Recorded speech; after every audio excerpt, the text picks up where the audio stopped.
concernant les corridors humanitaires, le principe est simple. Même si vous fermez votre frontière, vous permettez aux organismes et aux ONG opérant de chez vous de pouvoir venir en aide aux pays touchés, tout en leur permettant de faire des rotations via l'aéroport et aussi via d'autres frontières que vous aurez fermées. Et cela suscite débat dans certains pays et aussi dans certains secteurs. On aimerait avoir votre opinion aujourd'hui, 22 42 54. D'abord, une opinion sur ce qui a été dit par ceux qui ont été interrogés en ville. Certains parlent la punition divine. La punition divine. Lui trouve par exemple qu'il ne faut pas les animaux morts, les animaux étouffés, il ne faut pas les manger. Chez les musulmans, on appelle ça djoufa. Oui, mais ça aussi c'est une erreur de l'Africain. L'Africain laisse tout à Dieu. Or, le monde appartient à Dieu. Tous les peuples appartiennent, comme on appelle ça, à Dieu. C'est l'Africain qui laisse tout à Dieu et laisse le travail de côté. Or, c'est Dieu lui-même qui a créé l'intelligence, c'est Dieu lui-même qui a créé le travail. Donc, mettons-nous au travail sérieusement et Dieu va nous aider. Dieu même l'a dit. Aide-toi, on le dit tout, aide-toi, Dieu t'aidera. Mais nous, on laisse tout à Dieu. Il faut qu'on travaille. Il y a un proverbe malinqué qui dit que quand on te dit qu'il y a un crocodile dans le fleuve et que tu dis non, moi je confie ma vie à Dieu, le jour où tu vas croiser un crocodile aussi qui confie sa survie à Dieu, ça va être chaud. Ça pourra faire des vagues. Il va te bénir, il va te bénir. Okay. Tu seras son repas de ce jour. On va à genoux là. Vous avez beaucoup de chance. À chaque fois que vous avez la parole, on doit sortir. Monsieur Kilwe est en ligne, 22 42 54. Malheureusement, rapidement, il est reparti. Vous pouvez nous joindre au 22 42 54 si vous êtes en Côte d'Ivoire, plus 225 si vous appelez de l'étranger. Seydina, on vous a interrompu. Si je ne me trompe pas, je pense que le président de la Guinée équatoriale a offert 7 millions de dollars, je pense bien, pour aider à lutter contre Ebola. Le président de la Guinée équatoriale. Et même le président ivoirien aussi a donné, je crois, 500 millions. Voilà. Donc, si je ne me trompe pas aussi, je crois que l'info doit être vérifiée. Voilà. Et vous savez, je crois que nous sommes le 23. Après-demain, aujourd'hui c'est le sommet sur le climat aux Nations Unies, mais après-demain c'est le sommet sur l'Ebola. Je vous ai dit que c'est la 3e fois que ça se passe aux Nations Unies, surtout au Conseil de sécurité. Et il y a beaucoup de chefs d'État africains, selon nos confidences, qui vont faire des déclarations aux Nations Unies et apporter leur contribution. C'était le vœu de Seydina, qui disait qu'il faut que les États africains contribuent à la lutte. Donc, je crois que ça va se faire. Alors, Diop, de la fermeture des frontières au corridor humanitaire, c'est un pas vers, je vais dire, la décrispation, parce que les fermetures avaient fait grincer quelques dents. C'est clair, moi j'ai été toujours contre la fermeture des frontières. On a dit que ça a été une disposition à prendre à point de départ, une disposition d'urgence, mais on ne va pas rester comme ça, les frontières fermées. Après, il faut aider les pays d'à côté, comme je dis, et il faut venir participer, parce que aider, c'est comme si on ne se protégeait pas nous-mêmes. Comme si on n'était pas concerné. Comme si on n'était pas concerné. Et là, il faut qu'on participe à l'éradication de ce virus. Du coup, il faut, même si on décide de continuer à garder nos frontières fermées, il faut pouvoir ouvrir un couloir. Moi, je peux dire même il faut créer un pont entre nous et ces pays-là, mais un pont assez contrôlé. Les gens utiles, qui sont utiles à la lutte peuvent traverser, il faudrait aussi que, en termes de logistique, il faudrait que nous tous, nous participons. Et on s'est rendu compte que dans des centres au Libéria, les gens quittaient les centres parce qu'ils avaient faim. On ne va pas encore attendre, comme Seydina le dit, on ne va pas encore attendre qu'on reçoive des sacs après l'argent, les militaires, par avion, des choses comme ça. L'alimentation. Voilà. Je crois que les pays d'à côté déjà peuvent envoyer des choses pour aider. Nous allons à Boaké. Nous sommes dans le centre de la Côte d'Ivoire. Monsieur Cissé est en ligne. Bonjour Cissé. Bonjour monsieur. Merci d'être avec nous, Cissé. Nous parlons aujourd'hui des corridors humanitaires. Est-ce que ça évoque en vous de l'espoir ou des inquiétudes? Selon moi, monsieur, oui. Je pense qu'il faut beaucoup s'inquiéter concernant la maladie, le virus Ebola. Oui. Il faut reconnaître que le virus Ebola est une réalité. Donc il faut suivre en quelque sorte les mesures que le gouvernement nous a demandé, les mesures auxquelles on doit faire attention. Il faut beaucoup éviter de chasser les animaux. Il faut éviter de manipuler le cadavre des animaux. Il faut beaucoup se méfier des personnes qui sont véritablement atteintes de la maladie, parce que le virus Ebola est une réalité. Donc il faut éviter vraiment de faire ce qu'on nous a demandé de ne pas faire. D'accord, très bien. Ça, c'est une réaction avant la réponse à la question. On va profiter. Vous êtes à Boaké. Est-ce que ces mesures-là sont respectées sur place? Oui. Est-ce que les mesures-là sont respectées sur place lorsque vous regardez autour de vous à Boaké? Oui. À Boaké. Oui. On Je vous respecte. entends un peu mal, monsieur.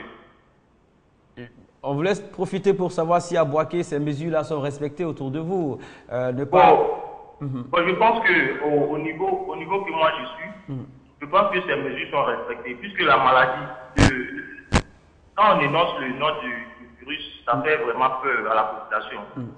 Donc actuellement, les gens respectent un peu ce qui est dit dans les médias. Il faut éviter de il y a des communes à Boaké dans lesquelles on remarque que les gens ne se saluent plus comme ça, puisque la menace est vue comme une réalité au sein de la population. Très bien, et ça c'est vraiment très bien. Alors, on voulait savoir, d'abord on avait fermé les frontières, aujourd'hui on commence à alléger un peu en mettant des corridors humanitaires. Certaines personnes trouvent que ces corridors sont les bienvenus, d'autres trouvent que bon, il y a un peu d'inquiétude. Comment est-ce que vous appréciez cela? Votre position par rapport aux corridors humanitaires? Moi, je pense que ces corridors sont les bienvenus. Voilà, ces corridors sont les bienvenus. Parce que quand on sait qu'il y a des pays qui sont des pays de l'entourage, n'est-ce pas, des pays de l'Afrique de l'Ouest qui font frontière avec la Côte d'Ivoire qui sont touchés. Maintenant, comment se fait-il que des gens ne vont pas quitter ces pays-là pour venir en... D'accord. Merci. Bonne journée à Boaké. Merci. À travers lui, on salue toute la population de Boaké connectée sur RTI2. Aristide, Oui. ont-ils raison?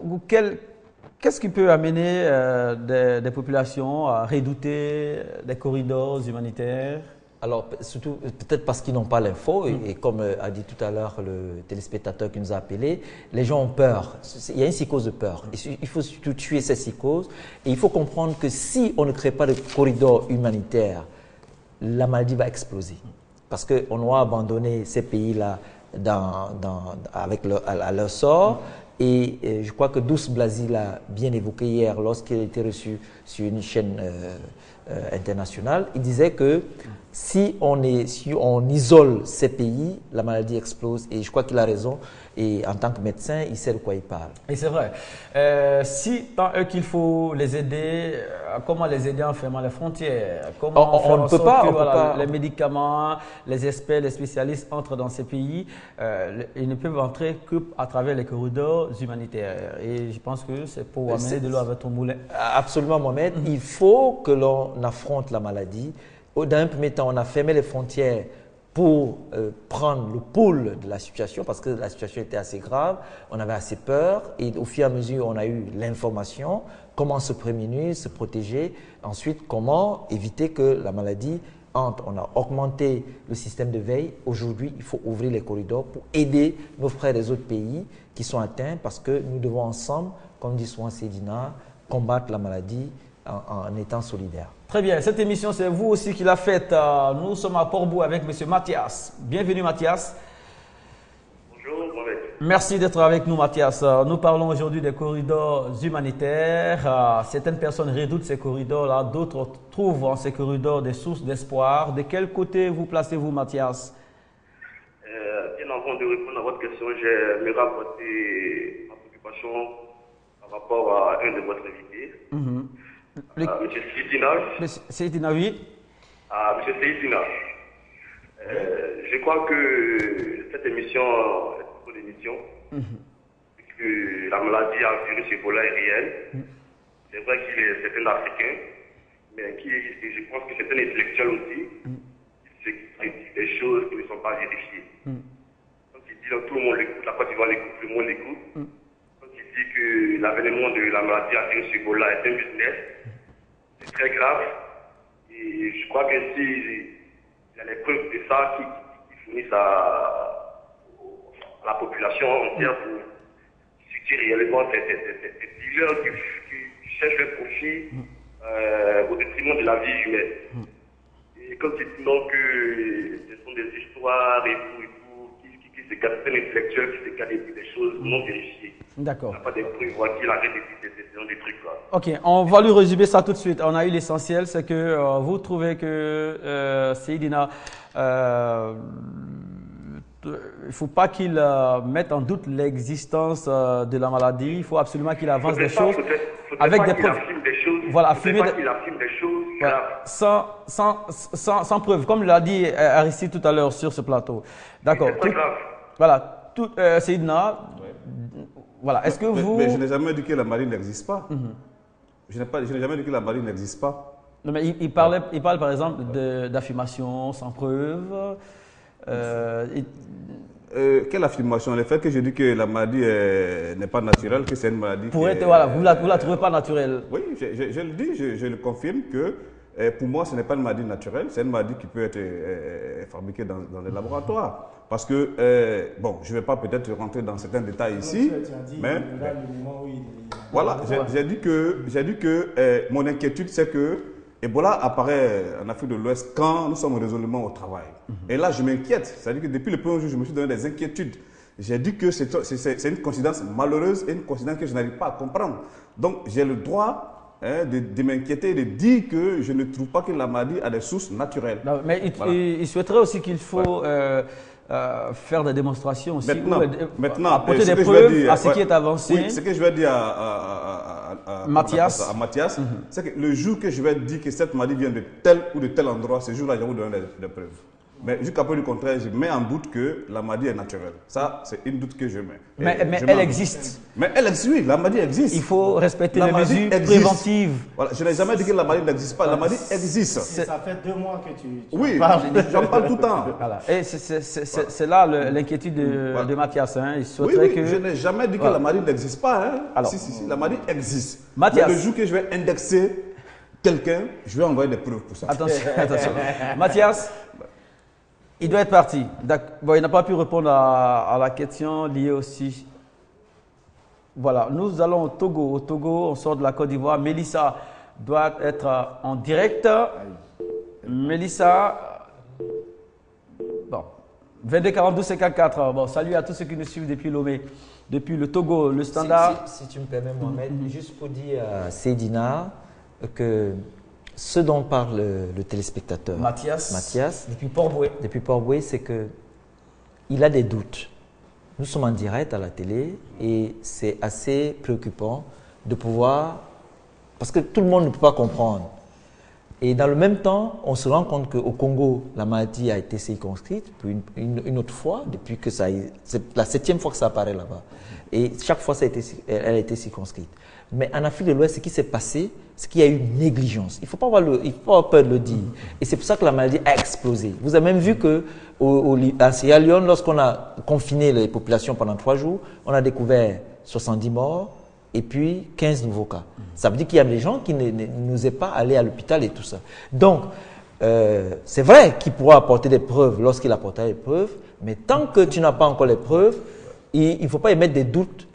Pour l'heure, dans l'urgence, pour l'heure. Je n'ai pas émis des doutes par rapport à l'existence de la maladie. Non. Oui, mais si tu émets des doutes pour Ouais. la réalité du virus, que ce soit fabriqué ou pas, tu non, nous éloignes. Non, je pense que vous êtes en train de dire autre chose. Je n'ai jamais dit que le virus n'existe pas. Je n'ai jamais dit que la maladie n'existe pas. J'ai dit l'origine de la maladgie. C'est ce que j'ai dit. J'ai dit que je doute que l'origine de la maladie soit naturelle. D'accord. C'est ce que j'ai dit. C'est un doute. On attend que, vraiment, le téléspectateur est précis. Le doute ne doit pas être permis là maintenant. Là. Lui, il est dans les mesures préventives. Lui, il souhaiterait qu'on oriente les gens dans le bon sens, le sens du respect des mesures préventives. Et on va guérir d'abord, après on verra d'où c'est venu. Oui, je pense qu'il a fait un résumé. Parce que jusqu'à peu du contraire, on a toujours débattu sujet par sujet. Très bien. Sujet par sujet. Très bien. Voilà, donc, merci. je pense qu'il a fait un résumé. Sinon, sur la toile, il y a certaines autres formes de démonstration. Même il y a eu des affrontements dans certains pays concernant ce genre d'opinion aussi. Mais pour l'heure, nous nous attelons à faire respecter les mesures préventives, nous nous attelons à alerter l'opinion et faire en sorte qu'il y ait moins de victimes. Nous allons au Libéria. Voilà, là-bas, on va vous amener au cœur de la réalité et il s'agit de news fraîches. C'est arrivé à bon port, mais il n'y a plus de place dans le centre de traitement. Allongés dehors, à même le sol, ces malades atteints du virus Ebola n'ont pas d'autre choix que de patienter pour que des lits se libèrent. Une réalité quasi quotidienne pour cet ambulancier. Il n'y a plus de place nulle part. Nous demandons au gouvernement d'ouvrir d'autres centres de traitement. Il en faudrait au moins 10 ou 12 ou même 15. Une pénurie de lits qui contribue à la propagation rapide de la contamination dans le pays. L'épidémie a déjà fait plus de 2000 morts depuis le début de l'année en Afrique de l'Ouest, dont plus de la moitié au Libéria. L'Organisation mondiale de la santé est alarmiste. Elle prévoit plusieurs milliers de victimes supplémentaires dans les prochaines semaines. Plusieurs cliniques de la capitale Monrovia ont même cessé les soins courants pour ne traiter que les cas d'Ebola. À part ce patient qui avait besoin d'une opération en urgence, nous ne pouvons plus vraiment répondre aux besoins du public. Les États-Unis ont annoncé qu'ils mobiliseront leurs moyens militaires pour lutter contre la propagation du virus, jugé hors de contrôle. Dimanche, l'Union européenne a annoncé qu'elle débloquerait 140 millions d'euros. Pour l'OMS, c'est 700 millions d'euros qui sont nécessaires immédiatement pour faire face à l'épidémie. Voilà, pour accentuer le sérieux dans l'affaire, il y a urgence et plus de place dans certains centres. Je vais dire, l'espoir est là, l'aide arrive et à la suite de cela, le confinement en Sierra Leone, 3 jours de confinement de la population entière à domicile, les résultats sont probants. Je pense que... on a découvert quand même 70 corps, 13 nouveaux cas déclarés. Et pour revenir au Libéria, je crois que les 3000 militaires américains, c'est pour le Libéria, spécifiquement. Et au Libéria, hier, le gouvernement a augmenté 1000 lits supplémentaires. C'est une répétition. Il y a 1000 lits supplémentaires pour... au Libéria. Mon inquiétude, c'est que pourquoi les uns et les autres peuvent garder jusqu'à 60 corps avec eux? C'est qu'il doit y avoir un souci. Alors, c'est dû à un problème purement idéologique et culturel, pas culturel, parce que c'est culturel. Alors, c'est simplement qu'à un moment donné, vous vous souvenez qu'il y a des quartiers qui ont été mis en quarantaine, et puis des gens ont peur même d'aller à l'hôpital. Ils pensent que quand tu as la fièvre, sûrement, ça ne doit pas être Ebola. Et finalement, quand le gouvernement s'est rendu compte que les gens fuyaient les centres de santé, c'est pour ça qu'ils ont fait donc ce confinement pour... ils ont mis 30 000 Sierra-Léonais sur le terrain pour aller de maison à maison pour essayer de dépister de nouveaux cas. Et c'est comme ça qu'ils ont découvert qu'il y a eu 70 corps et 13 nouveaux cas. Corridor humanitaire, corridor de l'espoir, corridor de l'inquiétude sur la toile. Qu'est-ce qu'on en dit? Dans quelques secondes, vous serez avec Patrick.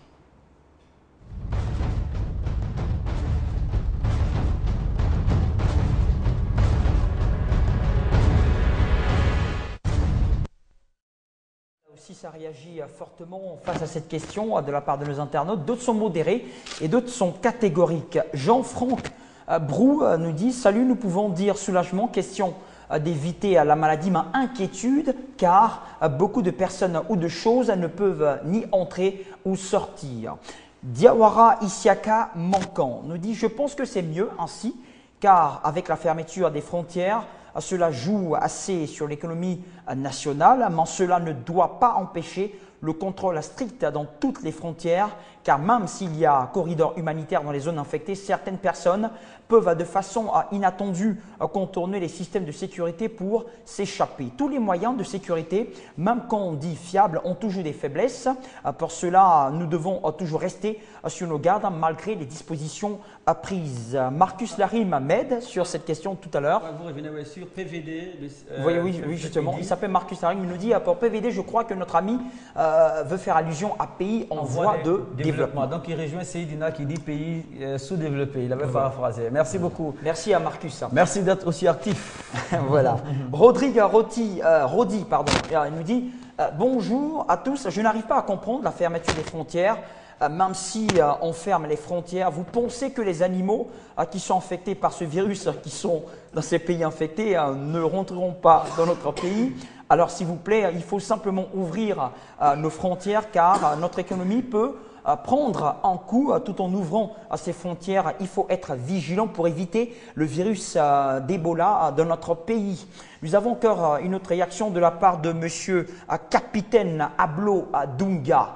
Il nous dit c'est pas normal cette fermeture, non plus en soulagement des pays non touchés. C'est juste une action d'aggraver la crise, car la crise d'Ebola, il y aura la crise aussi alimentaire. Est-ce l'impact d'une longue réflexion des pays sains? Il nous pose la question. On va terminer avec monsieur Ian Kinyelman Serge. Il nous dit bonjour à tous. Je pense qu'en termes de solidarité africaine, je suis pour l'action humanitaire, mais je souhaiterais que nos dirigeants fassent plus d'efforts en demandant au personnel soignant de ne plus fuir les cas de rumeurs. On a constaté malheureusement que tous les tapages médiatiques n'avaient pas de relais sur le terrain. Nos frontières sont poreuses et je préfère le cordon qui permettra de confiner et de réduire le taux de contamination. On salue en même temps un internaute du Bénin qui n'a pas pu intervenir. Il s'appelle M. Olamide Amoureux. Alors, Mohamed, tout simplement pour dire que, parlant des animaux qui peuvent traverser, c'est pour ça que le gouvernement dit de ne pas manger les animaux ni manipuler les cadavres d'animaux. Ensuite, s'il y a des gens qui contournent les frontières, parce qu'il y a des frontières qui sont poreuses, il faut qu'il y ait une optimisation du dialogue citoyen-force de l'ordre. Ça veut dire quoi en réalité? Ça veut dire que si vous constatez qu'il y a de nouvelles personnes, vous qui êtes à la frontière, vous constatez qu'il y a de nouvelles personnes dans le village, signalez automatiquement à la police ou à la gendarmerie pour que ces personnes soient très rapidement prises en charge, testées et vérifiées, ainsi de suite. Donc, c'est aux populations de faire la police. Je pense que en conclusion, le problème vient même pour éradiquer ce problème. Ouais. Parce que nous savons très bien que l'homme n'aime pas la prison, l'homme n'aime pas les interdictions. Je pense qu'en créant cette loi, non seulement ça peut permettre comment on appelle ça, d'exprimer ou bien de faire comprendre aux uns et aux autres qu'il y a des couloirs où ils peuvent passer. En même temps, on peut les dépister. Ça mais peut le couloir humanitaire, c'est pas pour faire passer les gens. Oui, non, je sais que c'est pas pour faire passer les gens, mais ça va un peu... Le couloir humanitaire, c'est pour faire passer les employés des ONG et des personnels. On peut aller même au-delà de ça, parce que quand on fermait les frontières, je pense qu'il y avait des gens qui étaient dans des missions dans d'autres pays. Ouais. Donc, ces couloirs-là, étant ces couloirs, si ces personnes puissent se regagner chez eux. C'est une suggestion. Voilà, merci beaucoup. Voilà. Merci. Vous retrouvez quelques secondes, 3 secondes. Oui, moi je pense que tout le monde peut être contaminé, même les gens des ONG, ils peuvent rentrer avec la maladie. Ce qu'il faut, il faut aller au-delà de la fermeture des frontières. Parce que la fermeture des frontières est une solution à court terme. Donc, il faut penser à une solution à long terme qui va sauver tout le monde, c'est d'ouvrir nos frontières et d'aider. Aider, c'est la seule solution pour qu'on s'en sorte. Il faut qu'on participe à l'éradication de cette maladie dans d'autres pays. Merci Diop d'avoir conclu. Vous retrouverez cette émission sur l'application mobile de la RTI.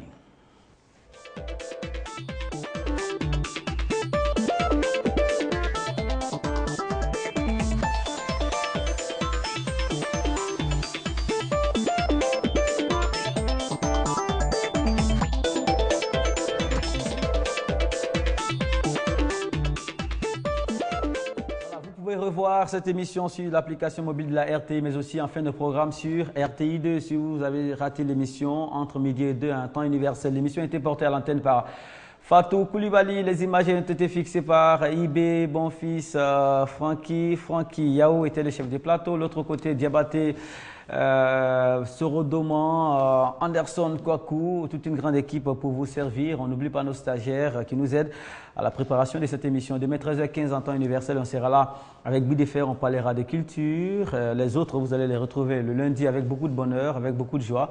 On sera dans le best-of, les temps forts du mois de septembre 2014 on garde les contacts sur RTI2. Mesdames, Messieurs, bonne journée et excellente suite des programmes sur RTI2. Il faut persévérer, ne jamais